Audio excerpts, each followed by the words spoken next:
നമസ്കാരം. ഏവർക്കും post market റിപ്പോർട്ട്സുകളിലേക്ക് സ്വാഗതം. ഇന്ന് ഓഗസ്റ്റ് 7. അങ്ങനെ തുടർച്ചയായി 4ാമത്തെ ട്രേഡിംഗ് സെഷനിലും ഇന്നും ഇന്ത്യൻ മാർക്കറ്റിൽ ശക്തമായ കൺസോളിഡേഷൻ തുടരുന്ന കാഴ്ചയാണ് കാണുവാനായിട്ടും സാധിക്കുക. മാത്രവുമല്ല, വീക്ക്ലി ബേസിസിൽ നോക്കുകയാണെങ്കിൽ ഗ്യാപ്പ് അപ്പ് ഓപ്പണിംഗിനെ തുടർന്ന് തിങ്കളാഴ്ച രാവിലെ 24,572.70 എന്ന ലെവലിൽ ഓപ്പണിംഗ് ലഭിച്ച നിഫ്റ്റി ഇന്ന് വെള്ളിയാഴ്ച അവസാന ട്രേഡിംഗ് സെഷനോടുകൂടി ട്രേഡിംഗ് അവസാനിപ്പിക്കുമ്പോൾ ഏകദേശം 2 പോയിന്റുകളുടെ നഷ്ടം മാത്രമേ വീക്ക്ലി ബേസിസിൽ നിഫ്റ്റിയിൽ സംഭവിച്ചുമുള്ളൂ. തിങ്കളാഴ്ച മുതൽ ഇന്ന് വെള്ളിയാഴ്ച വരെ, അതായത് ഇന്ന് നിഫ്റ്റിക്ക് 24,570.65 എന്ന ലെവലിൽ ട്രേഡിംഗ് അവസാനിപ്പിക്കുവാനും സാധിച്ചു. ഇതിൽ തിങ്കളാഴ്ച ശക്തമായ നേട്ടം നിഫ്റ്റിക്ക് കൈവരിക്കുവാനുമായിരുന്നു ശക്തമായ ഗ്യാപ്പ് അപ്പ് ഓപ്പണിംഗിനെ തുടർന്ന്. എന്നാൽ ചൊവ്വാഴ്ച കൺസോളിഡേഷനോട് കൂടിയിട്ടാണെങ്കിലും 0.5% നഷ്ടത്തോടുകൂടി ക്ലോസിംഗ് രേഖപ്പെടുത്തേണ്ടതായിട്ട് വന്നെങ്കിലും പിന്നീട് ബുധൻ വ്യാഴം ട്രേഡിംഗ് സെഷനുകളിൽ ശക്തമായ കൺസോളിഡേഷൻ ആയിരുന്നു നിഫ്റ്റിയിൽ അനുഭവപ്പെട്ടതും സ്ലൈറ്റ്ലി പോസിറ്റീവായിട്ടാണ് നിഫ്റ്റി ക്ലോസിംഗും ഈ 2 ട്രേഡിംഗ് സെഷനുകളിലും രേഖപ്പെടുത്തുകയും ചെയ്തത്. എന്നാൽ ഇന്നും നിഫ്റ്റിയിൽ ശക്തമായ കൺസോളിഡേഷൻ തുടരുന്ന കാഴ്ചയാണ് കാണുവാനായിട്ടും സാധിക്കുക. 24,500 എന്ന സൈക്കോളജിക്കൽ ലെവൽ ഡൗൺ സൈഡിലേക്ക് ഇന്നും നിഫ്റ്റിക്ക് ഡിഫെൻഡ് ചെയ്യുവാനുമായി. മാത്രമല്ല, വീക്ക്ലി ബേസിസിൽ 24,400 എന്ന ലെവൽ ഈ 5 ട്രേഡിംഗ് സെഷനുകളിലും ഡൗൺ സൈഡിലേക്ക് നിഫ്റ്റിക്ക് ബ്രേക്ക് ചെയ്യേണ്ടതായിട്ടും വന്നില്ല. അതേസമയം അപ്പർ സൈഡിലേക്ക് 24,800 എന്ന ലെവലും മറികടക്കുവാനായില്ല. ആയതിനാൽ തന്നെ ഏകദേശം 375 പോയിന്റുകളുടെ ഇടയിൽ നിന്നുകൊണ്ടുള്ള ട്രേഡിംഗ് റേഞ്ച് ആണ് ഈ 5 ട്രേഡിംഗ് സെഷനിലും നിഫ്റ്റിയിൽ ക്രിയേറ്റ് ചെയ്യപ്പെട്ടതും. ലീഡിംഗ് ആയ എല്ലാ ഇൻഡസ്ട്രീസുകളിലും ഇന്ന് ഗ്യാപ് ഡൗൺ ഓപ്പണിംഗ് തന്നെയായിരുന്നു ലഭ്യമായിരുന്നതും. തുടർന്ന് സെൻസെക്സിനും നിഫ്റ്റിക്കും ബാങ്ക് നിഫ്റ്റിക്കൊക്കെ ഇന്ന് നേരിയതാണെങ്കിലും നഷ്ടത്തോടുകൂടി തന്നെ ട്രേഡിംഗ് അവസാനിപ്പിക്കേണ്ടതായിട്ടും വന്നു. അതേസമയം ബോർഡർ മാർക്കറ്റ്സിൽ നിന്നും മിക്സഡ് ആയിട്ടുള്ള സെന്റിമെന്റ്സ് ആണ് കാണുവാനായിട്ടും സാധിക്കുക. സ്മോൾ ക്യാപ്പിന് ഫ്ലാറ്റ് ആയിട്ട് നെഗറ്റീവ് സെന്റിമെന്റ്സോടുകൂടിയും അതേസമയം നിഫ്റ്റി മിഡ് ക്യാപ്പിന് 4% നേട്ടത്തോടുകൂടിയും ട്രേഡിംഗ് അവസാനിപ്പിക്കുവാനും സാധിച്ചു. NSEയുടെ അഡ്വാൻസ് ഡിക്ലൈൻ റേഷ്യോയിൽ ഇന്ന് 1,527 സ്റ്റോക്കുകൾക്ക് നേട്ടത്തോടുകൂടിയും അതേസമയം 1,502 സ്റ്റോക്കുകൾക്ക് നഷ്ടത്തോടുകൂടിയും ട്രേഡിംഗ് അവസാനിപ്പിക്കേണ്ടതായിട്ട് വന്നു. ഇന്നലത്തെ പോലെ തന്നെ ഇന്നും NSEയുടെ അഡ്വാൻസ് ഡിക്ലൈൻ റേഷ്യോയിൽ ഏകദേശം ടൈറ്റ് റേഞ്ച് തന്നെയാണ് കാണുന്നതും. TCS, Grasim industries, M&M, Hindalco, SBI തുടങ്ങിയ സ്റ്റോക്കുകൾക്ക് ഇന്ന് നിഫ്റ്റി 50യിലെ ടോപ്പ് ഗെയിനേഴ്സ് ആയിട്ട് മാറുവാനായപ്പോൾ power grid corporation, Tata steel, JSW steel, TCS, Bajaj auto തുടങ്ങിയ സ്റ്റോക്കുകൾക്ക് ഇന്ന് നിഫ്റ്റിയിലെ ടോപ്പ് ലൂസേഴ്സ് ആയിട്ട് മാറേണ്ടതായിട്ടും വന്നു. ഓട്ടോ, IT തുടങ്ങിയ മേഖലകൾക്ക് ഇന്ന് സെക്ടർ വൈസ് നോക്കുമ്പോൾ ശക്തമായ പ്രകടനമാണ് കാഴ്ചവെക്കുവാനുമായത്.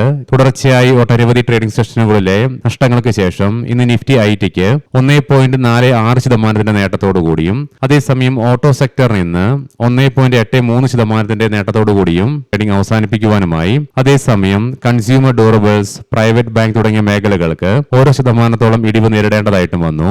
RBIയുടെ ഭാഗത്ത് നിന്നും ടാറ്റ സൺസിന് NBFC ലിസ്റ്റില് അപ്പർ ലെയർ നിലനിർത്തിയതിനെ തുടർന്ന് ഇന്ന് ടാറ്റ കെമിക്കൽസിന്റെ സ്റ്റോക്ക് പ്രൈസിൽ 5% ഉയർച്ച അനുഭവപ്പെട്ടു. ഗ്ലോബൽ റേറ്റിംഗ് ഏജൻസിയായ ജെഫ്രീസിന്റെ ഭാഗത്ത് നിന്നും ബൈ റേറ്റിംഗ് നൽകിക്കൊണ്ട് സ്റ്റോക്കിന്റെ ടാർഗറ്റിനെയും ഉയർത്തിനെ തുടർന്ന് കല്യാൺ ജ്വല്ലേഴ്സിന്റെ സ്റ്റോക്കില് 4% ഉയർച്ചയും അനുഭവപ്പെട്ടു. നമ്മുടെ മാർക്കറ്റ് അടയ്ക്കുന്നതിന് തൊട്ടു മുന്നേ ഹിൻഡാൽകോ ഇൻഡസ്ട്രീസിന്റെ ക്വാർട്ടർലി ഏർണിംഗ്സ് പ്രസിദ്ധീകരിക്കുകയുണ്ടായി. കമ്പനിയുടെ നെറ്റ് പ്രോഫിറ്റില് ഇയർ ഓൺ ഇയർ ബേസിസിൽ 75% വർധനവ് രേഖപ്പെടുത്തിയപ്പോൾ റവന്യൂവിലും 32% വർധനവും റിപ്പോർട്ട് ചെയ്തു. ഇനി നമുക്ക് ഇന്ന് നമ്മുടെ മാർക്കറ്റില് കൺസോളിഡേഷൻ തുടർന്നെങ്കിലും നഷ്ടത്തോടുകൂടി ട്രേഡിംഗ് അവസാനിപ്പിക്കുവാൻ ഇടയാക്കിയ ഘടകങ്ങൾ എന്തൊക്കെയാണെന്ന് വിശദമായി തന്നെ പരിശോധിക്കാം. RBIയുടെ ഭാഗത്ത് നിന്നും ക്രെഡിറ്റ് നോംസ് ടൈറ്റാക്കാനുള്ള പ്രൊപ്പോസൽസ് ഡ്രാഫ്റ്റ് തയ്യാറാക്കി എന്നുള്ള റിപ്പോർട്ട്സ് ഇന്ന് പുറത്തു വന്നതിനെ തുടർന്ന് അത് മാർക്കറ്റിലെ ലെൻഡിംഗ് മേഖലയെ ശക്തമായി ഇന്ന് പിന്നോട്ട് വലിക്കുന്ന കാഴ്ചയാണ് കാണുവാനായിട്ടും സാധിക്കുക. ഇതിനെ തുടർന്ന് ഇന്ത്യൻ ഫിനാൻഷ്യൽ മേഖലയിലെ ഹെവി വെയ്റ്റ് സ്റ്റോക്കായ ബജാജ് ഫൈനാൻസില് 3.9%ന്റെയും പാരന്റ് കമ്പനിയായ ബജാജ് ഫിൻസേർവില് 3.3% ഇടിവിനും കാരണമാക്കി.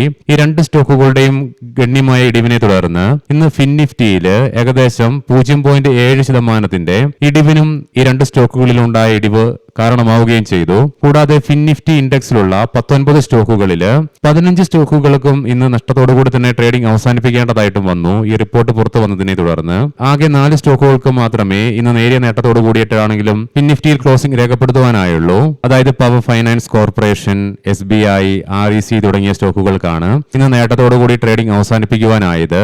മുൻപ് നമ്മൾ കണ്ട Bajaj finance, Bajaj Finserv, axis bank, HDFC bank, HDFC life, ICICI ICICI bank, LIC housing finance, Kotak Mahindra, SBI തുടങ്ങി ഒട്ടുമിക്ക ഹെവി വെയ്റ്റ് സ്റ്റോക്കുകളിലും നേരിയ തോത് മുതൽ ശക്തമായ ഇടിവ് അനുഭവപ്പെട്ടു. ജിയോ ഫിനാൻഷ്യലിന്റെയൊക്കെ സ്റ്റോക്ക് പ്രൈസിൽ ഇന്ന് 2.5% ഇടിവാണ് ഇതിനെ തുടർന്ന് അനുഭവപ്പെട്ടതും. അതുകൊണ്ട് തന്നെ RBIയുടെ ഭാഗത്ത് നിന്നും ലെൻഡിംഗ് നോംസ് ടൈറ്റൻ ചെയ്യാനുള്ള പുതിയ നടപടികൾ വരുമെന്നുള്ള വാർത്ത പുറത്തു വന്നതിനെ തുടർന്ന് ഇന്ന് ഫിനാൻഷ്യൽ ബാങ്കിംഗ് മേഖലയിൽ അനുഭവപ്പെട്ട ശക്തമായ ഇടിവ് തന്നെയാണ് ഇന്ന് ഇന്ത്യൻ മാർക്കറ്റിനെ തളർത്തിയ ഏറ്റവും പ്രധാനപ്പെട്ട ഘടകങ്ങളിലൊന്ന്. ഇന്നലെ നമ്മുടെ മാർക്കറ്റ് അടയ്ക്കുമ്പോൾ വെസ്റ്റ് ഏഷ്യയുമായി ബന്ധപ്പെട്ടുകൊണ്ട് വലിയൊരു അനിശ്ചിതത്വം നിറഞ്ഞൊരു അവസ്ഥയിലായിരുന്നു ട്രേഡിംഗ് അവസാനിപ്പിച്ചതെങ്കിൽ ഇറാന്റെ ഭാഗത്ത് നിന്നും യുഎസിനെതിരെ വളരെ ഡിപ്ലോമാറ്റിക് ആയിട്ട് തന്നെ ഹോർമൂസുമായി ബന്ധപ്പെട്ടുള്ള ഔട്ട്കം വന്നത് ഇന്ന് രാവിലത്തെ പ്രീ മാർക്കറ്റ് റിപ്പോർട്ട്സിൽ നമ്മൾ കണ്ടിരുന്നു. ഇറാന്റെയും ഒമാന്റെയും ഭാഗത്ത് നിന്ന് ഡിപ്ലോമാറ്റിക് ആയിട്ടുള്ള തീരുമാനങ്ങൾ ഹോർമൂസ് പാതയുമായി ബന്ധപ്പെട്ട് വന്നതുകൊണ്ട് തന്നെ അത് യുഎസിന് വീണ്ടും പ്രതിരോധം തീർക്കുന്ന കാഴ്ചയാണ് കാണുവാനായിട്ടും സാധിക്കുക. ഇതിനെ തുടർന്ന് ഇന്നലെ നമ്മുടെ മാർക്കറ്റ് അടച്ചതിന് ശേഷം എണ്ണയുടെ വിലയിൽ ശക്തമായ ഉയർച്ച രേഖപ്പെടുത്തിയിരുന്നു, ഏകദേശം 4%. എന്നാൽ ഇറാന്റെയും ഒമാന്റെയും തീരുമാനം പുറത്തു വന്നതിന് ശേഷം ഇന്ന് യുഎസ് പ്രസിഡന്റ് ഡൊണാൾഡ് ട്രംപിന്റെ ഭാഗത്ത് നിന്നും യുഎസും ഇറാനും തമ്മിൽ ഉള്ള പ്രശ്നങ്ങൾ എത്രയും പെട്ടെന്ന് അവസാനിക്കുമെന്നും ഒരു ഡീലിലേക്ക് എത്തിച്ചേരുമെന്ന് താൻ പ്രതീക്ഷിക്കുന്നതായിട്ടുമുള്ള പ്രസ്താവനയാണ് ട്രംപ് നടത്തുകയും ചെയ്തത്. കൂടാതെ അദ്ദേഹം മറ്റൊരു കാര്യം കൂടി കൂട്ടിച്ചേർത്തു, അതായത് യുഎസിന്റെ കയ്യിൽ നിലവിൽ ഇറാനുമായിട്ട് യുദ്ധം നടത്താൻ ആവശ്യത്തിന് പടക്കോപ്പുകളില്ലെന്നുള്ള പ്രസ്താവന തെറ്റാണെന്നും അതിനാവശ്യമായിട്ടുള്ള ആയുധങ്ങൾ തങ്ങളുടെ പക്കലുണ്ടെന്നുള്ള പ്രസ്താവനയാണ് ട്രംപ് നടത്തുകയും ചെയ്തത്. എന്നിരുന്നാൽ കൂടിയിട്ടും വീണ്ടും വെസ്റ്റ് ഏഷ്യൻ പ്രശ്നങ്ങൾ ന്യൂട്രാക്കാനാണെങ്കിൽ കൂടിയിട്ടും ട്രംപിന്റെ ഭാഗത്ത് നിന്നും കൂളായി വന്ന കമന്റും ഇന്ന് വീണ്ടും എണ്ണയുടെ വില നേരിയ തോതിൽ ഇടിയാൻ കാരണമായി. എങ്കിലും വെസ്റ്റ് ഏഷ്യയുമായി ബന്ധപ്പെട്ടുകൊണ്ടും ഇറാനും യുഎസും തമ്മിലുള്ള പ്രശ്നങ്ങളുമായി ബന്ധപ്പെട്ടുകൊണ്ടുള്ള അനിശ്ചിതത്വം ഗ്ലോബൽ മാർക്കറ്റിൽ നിലനിൽക്കുന്നതിനാൽ ഇന്ന് ഗ്ലോബൽ ക്യൂസും വീക്ക് തന്നെയായിരുന്നു. കാരണം ഇന്നലെ യുഎസ് മാർക്കറ്റുകൾക്ക് നഷ്ടത്തോടുകൂടി തന്നെ ട്രേഡിംഗ് അവസാനിപ്പിക്കേണ്ടതായിട്ട് വന്നു. കൂടാതെ ഏഷ്യൻ മാർക്കറ്റ്സിലും പൊതുവെ ഇന്ന് നെഗറ്റീവ് സെന്റിമെന്റ്സ് ആണ് അനുഭവപ്പെട്ടതും. നേരിയൊരു തുകയ്ക്കാണെങ്കിൽ കൂടിയിട്ടും ഇന്നലെ വിദേശ ധനകാര്യ സ്ഥാപനങ്ങൾ ഇന്ത്യൻ ക്യാഷ് മാർക്കറ്റിൽ തുടർച്ചയായി രണ്ടാമത്തെ ട്രേഡിംഗ് സെഷനിൽ നടത്തിയ സെല്ലിങ്ങും ഇന്ന് മാർക്കറ്റിന്റെ കോൺഫിഡൻസിനെ പിന്നോട്ട് വലിക്കുന്നതിൽ നേരിയ പങ്കും വഹിച്ചു. ഇതിനെല്ലാം പുറമെ 2 ദിവസം നീണ്ടു നിൽക്കുന്ന വീക്കെൻഡ് ആയതിനാൽ വെസ്റ്റ് ഏഷ്യയുമായി ബന്ധപ്പെട്ടുള്ള ജിയോ പൊളിറ്റിക്കൽ കൺസേൺസ് നിലനിൽക്കുന്ന ഈ ഒരു സാഹചര്യത്തിൽ പൊസിഷൻസ് ക്യാരി ഫോർവേഡ് ചെയ്യുവാൻ ട്രേഡേഴ്സ് വിമുഖത കാണിച്ചതും ഇന്നത്തെ മാർക്കറ്റിന്റെ തളർച്ചയ്ക്കും കാരണമായി മാറി. കഴിഞ്ഞ ആഴ്ചയിൽ മാർക്കറ്റിലെ ശക്തമായ ഒരു റാലി ഏകദേശം നിഫ്റ്റിയിലൊക്കെ 900 പോയിന്റുകളുടെ മുകളിൽ റാലി കൈവരിക്കുവാനായിരുന്നത് ഒത്തിരിയേറെ കാലങ്ങൾ നീണ്ടു നിന്നിരുന്ന കൺസോളിഡേഷന് ശേഷമായിരുന്നു. അതിനാൽ തന്നെ മാർക്കറ്റ് കഴിഞ്ഞ തിങ്കളാഴ്ച വരെ ശക്തമായ കുതിപ്പാണ് 6 ട്രേഡിംഗ് സെഷനുകളിൽ നടത്തുകയും ചെയ്തത്. അതുകൊണ്ട് തന്നെ തുടർന്ന് ചൊവ്വ മുതൽ ഇന്ന് വെള്ളി വരെ മാർക്കറ്റ് വിശ്രമിക്കുന്ന കാഴ്ചയാണ് കാണുവാനായിട്ടും സാധിച്ചിരുന്നതെങ്കിൽ ഇനി വരും ദിവസങ്ങളിൽ മാർക്കറ്റിന് ഒരിക്കലും ഇതേപോലെ തന്നെ ദീർഘനാൾ കൺസോളിഡേറ്റ് ചെയ്ത് നിൽക്കുവാനാകില്ല. ഏതെങ്കിലും ഒരു ദിശയിലേക്ക് മാർക്കറ്റിന് ഒരു ഡയറക്ഷൻ എടുത്തേ പറ്റുള്ളൂ. അത് വരുന്ന ആഴ്ചയിൽ ഒരുപക്ഷെ പ്രകടമാകാനുള്ള സാധ്യതകളും നിലനിൽക്കുന്നുണ്ട്.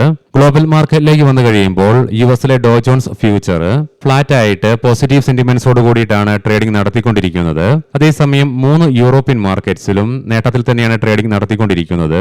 കൊമോഡിറ്റിയിൽ ബ്രെന്റ് ക്രൂഡിന്റെ വില $87.16 എന്ന നിലയിലും ക്രൂഡ് ഓയിലിന്റെ വില 77.25 എന്ന ലെവലിലേക്കും ഇടിവ് രേഖപ്പെടുത്തിക്കൊണ്ട് എത്തിച്ചേർന്നിട്ടുമുണ്ട്. അതേസമയം ഗോൾഡിന്റെ വിലയിൽ 1.25% അഥവാ $72 ഉയർച്ചയാണ് അനുഭവപ്പെടുന്നതും ഇന്ന് എണ്ണയുടെ വിലയിലുണ്ടായ ഇടിവിനെ തുടർന്ന് ഗോൾഡിന്റെ വില 4312.80 per ഔൺസ് എന്ന നിലയിലേക്കും എത്തിച്ചേർന്നിട്ടുണ്ട്. ഇന്ന് ഇന്ത്യൻ രൂപയ്ക്ക് യുഎസ് ഡോളറിനെതിരെ ഇന്നത്തെ ക്ലോസിംഗ് ലെവലിൽ നിന്നും ഫ്ലാറ്റ് ആയിട്ട് തന്നെ വ്യാപാരം അവസാനിപ്പിക്കുവാനും സാധിച്ചു. ഇനി നമുക്ക് ഇന്നത്തെ പ്രധാനപ്പെട്ട സ്റ്റോക്കിംഗ് ന്യൂസുകൾ പരിശോധിക്കാം. മുൻകൂട്ടി ഓർമ്മിപ്പിച്ചുകൊള്ളട്ടെ, ഇത് ഒരു ബൈ ഓർ സെൽ റെക്കമെൻഡേഷൻ അല്ല. എയർടെൽ ആൻഡ് വോഡഫോൺ ഐഡിയ ഒറ്റത്തവണ സ്പെക്ട്രം ചാർജ് ഉത്തരവിനെതിരെ കേന്ദ്ര സർക്കാരിന്റെ ഹർജിയിൽ എയർടെൽ, വോഡഫോൺ ഐഡിയ എന്നിവയ്ക്ക് സുപ്രീം കോടതി നോട്ടീസ് അയച്ചു എന്നുള്ള റിപ്പോർട്ട്സ് വരുന്നുണ്ട്. JSW എനർജി 300 മെഗാവാട്ട് ശേഷിയുള്ള മാരുതി ക്ലീൻ കോൾ ഏറ്റെടുക്കൽ കമ്പനി പൂർത്തീകരിച്ചു. L&T ONGCയിൽ നിന്ന് 5000 കോടി രൂപ മുതൽ 10000 കോടി രൂപ മൂല്യം വരുന്ന വൻകിട ഓഫ്ഷോർ കരാർ കമ്പനിക്ക് ലഭിച്ചു. ഗോദ്രേജ് കൺസ്യൂമർ പറയാൻ പോകുന്ന റിസൾട്ടുകളൊക്കെ Q1 consolidated year on year ബേസിസിലാണ്. നെറ്റ് പ്രോഫിറ്റില് 11.5%, റവന്യൂവില് 18.3% വർധനവ് രേഖപ്പെടുത്തി. സേറ സാനിറ്ററി വെയർ നെറ്റ് പ്രോഫിറ്റില് 5.08% ഇടിവ് രേഖപ്പെടുത്തിയപ്പോൾ റവന്യൂ ഫ്രം ഓപ്പറേഷൻസിൽ 19.46% വർധനവും രേഖപ്പെടുത്തി. പ്രിസം ജോൺസൺ കഴിഞ്ഞ വർഷം ഇതേ ക്വാർട്ടറിൽ 5.6 കോടി രൂപ ലോസിൽ നിന്നും ഇത്തവണ 113 കോടി രൂപയുടെ നെറ്റ് പ്രോഫിറ്റ് റിപ്പോർട്ട് ചെയ്തപ്പോൾ റവന്യൂവിൽ 2.6% വർധനവും രേഖപ്പെടുത്തി. GK എനർജി നെറ്റ് പ്രോഫിറ്റിൽ 62.2%, റവന്യൂവിൽ 55.4% വർധനവും രേഖപ്പെടുത്തി. BEML കഴിഞ്ഞ വർഷം ഇതേ ക്വാർട്ടറിൽ 64 കോടി രൂപ ലോസിൽ നിന്നും ഇത്തവണ 27 കോടി രൂപയായിട്ട് ലോസ് കുറച്ചപ്പോൾ റവന്യൂവിൽ 29.3% വർധനവും രേഖപ്പെടുത്തി. SBI നെറ്റ് പ്രോഫിറ്റിൽ 10%, നെറ്റ് ഇൻട്രസ്റ്റ് ഇൻകത്തില് 15% വർധനവ് രേഖപ്പെടുത്തി. പാരാസ് ഡിഫൻസ് നെറ്റ് പ്രോഫിറ്റില് 40%, റവന്യൂവില് 37.6% വർധനവ് റിപ്പോർട്ട് ചെയ്തു. JK tyre and industries net പ്രോഫിറ്റില് 73% ഇടിവ് രേഖപ്പെടുത്തിയപ്പോൾ റവന്യൂവില് 2% നേരിയ വർധനവും രേഖപ്പെടുത്തി. സ്റ്റാർ സിമെന്റ് നെറ്റ് പ്രോഫിറ്റില് 24.1% ഇടിവ് രേഖപ്പെടുത്തിയപ്പോൾ റവന്യൂവില് 3.4% വർധനവും റിപ്പോർട്ട് ചെയ്തു. ഏവർക്കും നല്ലൊരു വീക്കെൻഡ് ആശംസിക്കുന്നു. ഞായറാഴ്ച ഉച്ചതിരിഞ്ഞ് മാർക്കറ്റ് ഔട്ട്ലുക്ക് വീഡിയോയുമായി കണ്ടുമുട്ടാം. വീഡിയോ കണ്ട എല്ലാവർക്കും നന്ദി, നമസ്കാരം.